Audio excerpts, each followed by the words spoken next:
نحمده ونصلي ونسلم على رسوله الكريم اما بعد فاعوذ باللہ من الشیطان الرجیم بسم اللہ الرحمن الرحیم۔ خوف خدا۔ خوف سے مراد وہ قلبی کیفیت ہے۔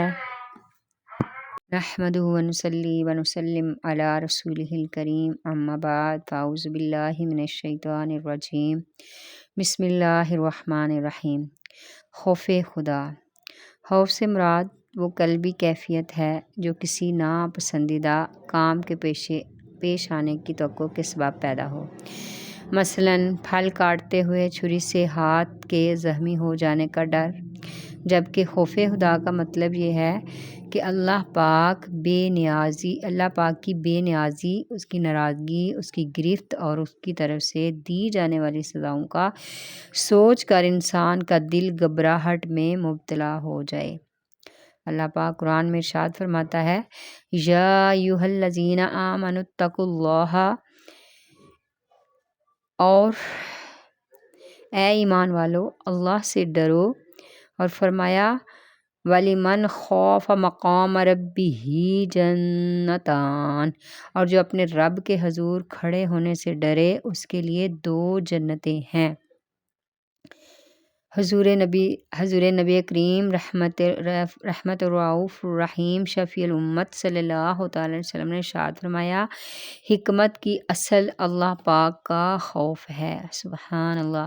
سرکار مدینہ راحت قلب و سینہ صلی اللہ تعالی علیہ وسلم نے حضرت عبداللہ بن مسعود رضی اللہ تعالیٰ عنہ سے فرمایا کہ اگر تم مجھ سے ملنا چاہتے ہو تو میرے بعد بھی اللہ پاک سے بہت ڈرتے رہنا۔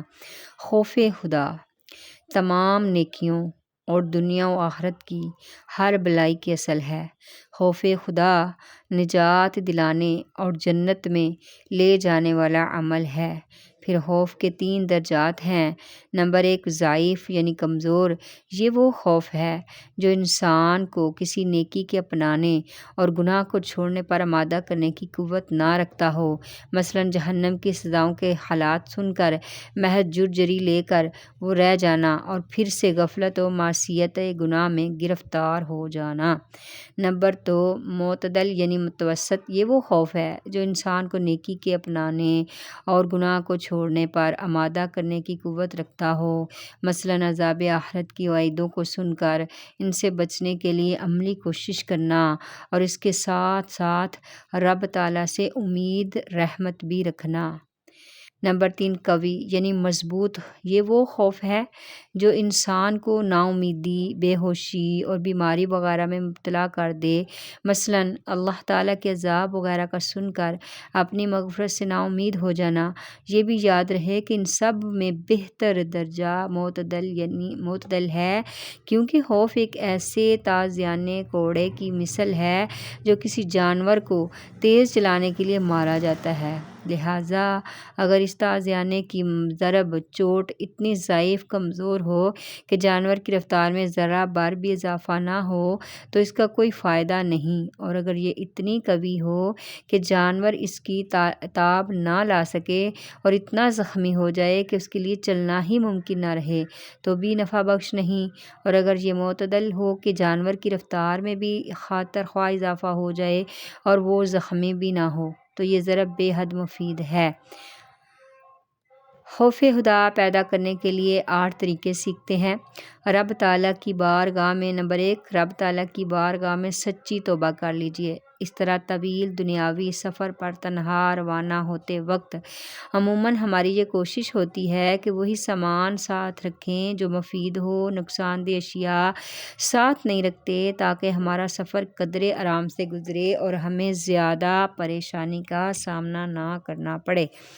بالکل اسی طرح سفر آخرت کو کامیابی سے طے کرنے کی کوشش رکھنے والے کو چاہیے کہ روانگی سے قبل گناہوں کا بوجھ اپنے کندھوں سے اتارنے کی کوشش کرے کہ کہیں یہ بوجھ اسے تھکا کر کامیابی کی منزل پر پہنچنے سے محروم نہ کر دے۔ اس بوجھ سے چھٹکارے کا ایک طریقہ یہ ہے کہ بندہ اپنے پروردگار کی بارگاہ میں سچی توبہ کرے، کیونکہ سچی توبہ گناہوں کو اس طرح مٹا دیتی ہے جیسے کبھی کیے ہی نہ تھے۔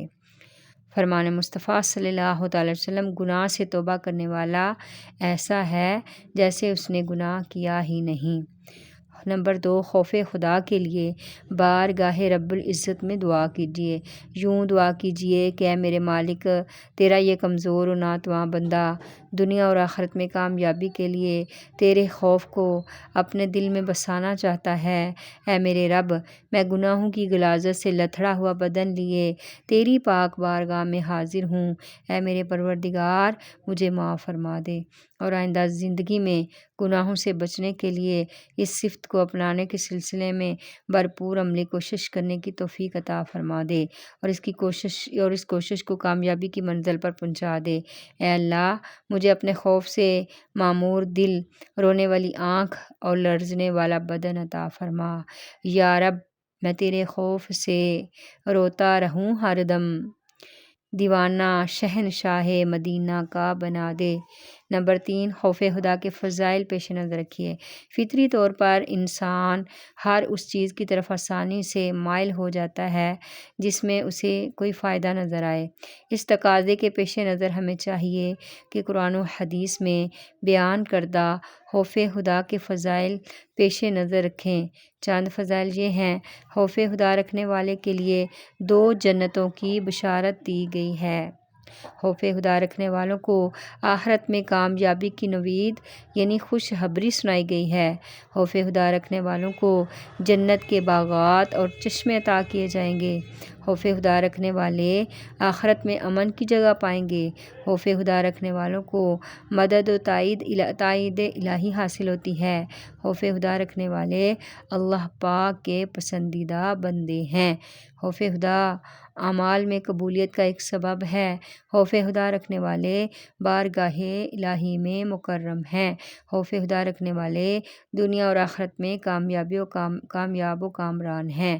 خوف خدا جہنم سے چھٹکارے کا سبب ہے۔ خوف خدا ذریعہ نجات ہے۔ نمبر 4، خوف خدا کی علامات پر غور کیجیے۔ جب کسی چیز کی علامت پائی جائے گی تو وہ شے بھی خود بخود پائی جائے گی۔ حضرت سیدنا فقیہ ابواللیث سمرقندی رحمۃ اللہ علیہ فرماتے ہیں، اللہ پاک کے خوف کی علامت 8 چیزوں میں ظاہر ہوتی ہے۔ نمبر 1، انسان کی زبان، اس طرح کہ رب تعالیٰ کا خوف اس کی زبان کو جھوٹ، غیبت، فضول گوئی سے روکے گا اور اسے ذکر اللہ، تلاوت قرآن اور علمی گفتگو میں مشغول رکھے گا۔ اس کے شکم میں، پیٹ میں، اس طرح کہ وہ اپنے پیٹ میں حرام کو داخل نہ کرے گا اور حلال چیز بھی بقدر ضرورت کھائے گا۔ اس کی آنکھ میں، اس طرح کہ وہ اسے حرام دیکھنے سے بچائے گا اور دنیا کی طرف رغبت سے نہیں بلکہ حصول عبرت کے لیے دیکھے گا۔ اس کے ہاتھ میں، اس طرح کہ وہ کبھی بھی اپنے ہاتھ کو حرام کی جانب نہیں بڑھائے گا بلکہ ہمیشہ اطاعت الہی میں استعمال کرے گا۔ اس کے قدموں میں، اس طرح کہ وہ انہیں اللہ کی نافرمانی میں نہیں اٹھائے گا بلکہ اس کے حکم کی اطاعت کے لیے اٹھائے گا۔ اس کے دل میں، اس طرح کہ وہ اپنے دل سے بغض، کینہ اور مسلمان بھائیوں سے حسد کرنے کو دور کر دے اور اس میں خیر خواہی اور مسلمانوں سے نرمی کا سلوک کرنے کا جذبہ بیدار کرے۔ اس کی اطاعت و فرمانبرداری میں، اس طرح کہ فقط اللہ کی رضا کے لیے عبادت کرے اور ریا و نفاق سے خائف رہے۔ اس کی سماعت میں، اس طرح کہ وہ جائز بات کے علاوہ کچھ نہ سنے۔ جہنم کے عذابات پر غور و تفکر کیجیے۔ جہنم کے عذابات پر غور کرنے کے لیے 5 آقا کے فرمان: دوزخیوں میں سب سے ہلکا عذاب جس کو ہوگا اسے آگ کی جوتیاں پہنائی جائیں گی جس سے اس کا دماغ کھولنے لگے گا۔ دوزخیوں میں بعض وہ لوگ ہیں جن کے ٹخنوں تک آگ ہوگی اور بعض لوگ وہ ہیں کہ جن کے زانوں تک آگ کے شعلے پہنچیں گے اور بعض وہ ہیں جن کی کمر تک ہوگی اور بعض لوگ وہ ہوں گے جن کے گلے تک آگ کے شعلے ہوں گے۔ اگر اس زرد پانی کا ایک ڈول جو دوزخیوں کے زخموں سے جاری ہوگا دنیا میں ڈال دیا جائے تو دنیا والے بدبو دار ہو جائیں۔ دوزخ کی آگ 1000 سال تک بھڑکائی گئی یہاں تک کہ سرخ ہو گئی، پھر 1000 سال تک بھڑکائی گئی یہاں تک کہ سفید ہو گئی، پھر 1000 سال تک بھڑکائی گئی یہاں تک کہ سیاہ ہو گئی۔ بس اب وہ نہایت سیاہ ہے۔ دوزخ دوزخ میں بختی اونٹ کے برابر سانپ ہیں۔ یہ سانپ ایک بار کسی کو کاٹے تو اس کا درد اور زہر 40 برس تک رہے گا، اور دوزخ میں پلان باندھے ہوئے خچروں کی مثل بچھو ہیں تو ان کے ایک بار کاٹنے کا درد 40 سال تک رہے گا۔ خوف خدا کے بارے میں بزرگان دین کا کیا مطالعہ کیجیے۔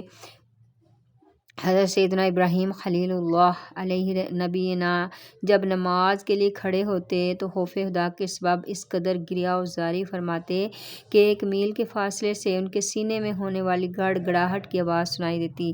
ایک دن حضرت سیدنا داؤد علیہ السلام لوگوں کو نصیحت کرنے اور خوف خدا دلانے کے لیے گھر سے باہر تشریف لائے تو آپ کے بیان میں اس وقت 40,000 لوگ موجود تھے، جن پر آپ کے پر اثر بیان کی وجہ سے ایسی رکت طاری ہوئی کہ 30,000 لوگ خوف خدا کی تاب نہ لا سکے اور انتقال کر گئے۔ حضرت سیدنا یحییٰ علیہ السلام جب نماز کے لیے کھڑے ہوتے تو خوف خدا کے سبب اس قدر روتے کہ درخت اور مٹی کے ڈھیلے بھی آپ کے ساتھ رونے لگتے۔ حضرت سیدنا شعیب علیہ السلام خوف خدا سے اتنا روتے کہ مسلسل رونے کی وجہ سے آپ کی اکثر بینائی رخصت ہو گئی۔ ایک بار نبی کریم صلی اللہ علیہ وسلم جنازے میں شریک تھے۔ آپ صلی اللہ علیہ وسلم قبر کے کنارے بیٹھے اور اتنا روئے کہ آپ کی چشمان اقدس مبارک آنکھوں سے نکلنے والے آنسوؤں سے مٹی نم ہو گئی۔ پھر فرمایا، بھائیو اس قبر کے لیے تیاری کرو۔ حضرت سیدنا جبرائیل امین علیہ السلام نے ایک بار بارگاہ رسالت میں عرض کی، جب سے اللہ نے جہنم کو پیدا فرمایا ہے، میری آنکھیں اس وقت سے کبھی اس خوف کے سبب خشک نہیں ہوئیں کہ مجھ سے کہیں کوئی نافرمانی نہ ہو جائے اور میں جہنم میں نہ ڈال دیا جاؤں۔ خود اپنے آپ کا حساب و کتاب کیجیے، اپنی ذات کا محاسبہ کر لینے کی عادت بنا لیجیے۔ اپنانے سے بھی خوف خدا کے حصول کی منزل پر پہنچنا قدرے آسان ہو جاتا ہے۔ فکر ایسے نیک لوگوں کی صحبت، خوف خدا رکھنے والوں کی صحبت، ایسے نیک لوگوں کی صحبت میں بیٹھنا بھی بندے کے دل میں خوف خدا بیدار کرنے میں بہت مددگار ثابت ہوگا۔ ہر صحبت اپنا اثر رکھتی ہے۔ مثال کے طور پر اگر آپ کو کبھی کسی میت والے گھر جانے کا اتفاق ہوا ہو تو وہاں کی فضا پر چھائی ہوئی اداسی دیکھ کر کچھ دیر کے لیے آپ بھی غمگین ہو جائیں گے، اور اگر کسی شادی پر جانے کا اتفاق ہوا ہو تو خوشیوں بھرا ماحول آپ کو بھی کچھ دیر کے لیے مسرور کر دے گا۔ بالکل اسی طرح اگر کوئی شخص غفلت کا شکار ہو کر گناہوں پر دلیر ہو جانے والے لوگوں کی صحبت میں بیٹھے گا تو غالب گمان ہے کہ وہ بھی بہت جلد انہی کی مانند ہو جائے گا۔ اور اگر کوئی شخص ایسے لوگوں کی صحبت اختیار کرے گا جن کے دل خوف خدا سے معمور ہوں، ان کی آنکھیں اللہ تعالیٰ کے ڈر سے روئیں، تو امید ہے کہ یہی کیفیات اس کے دل میں بھی سرایت کر جائیں گی انشاءاللہ۔ اللہ تعالیٰ سے دعا ہے کہ اللہ اپنا خوف عطا فرمائے، اپنا شوق اور ذوق اور بندگی کی لذت، سجدوں کی لذت عطا فرمائے۔ وآخر دعوانا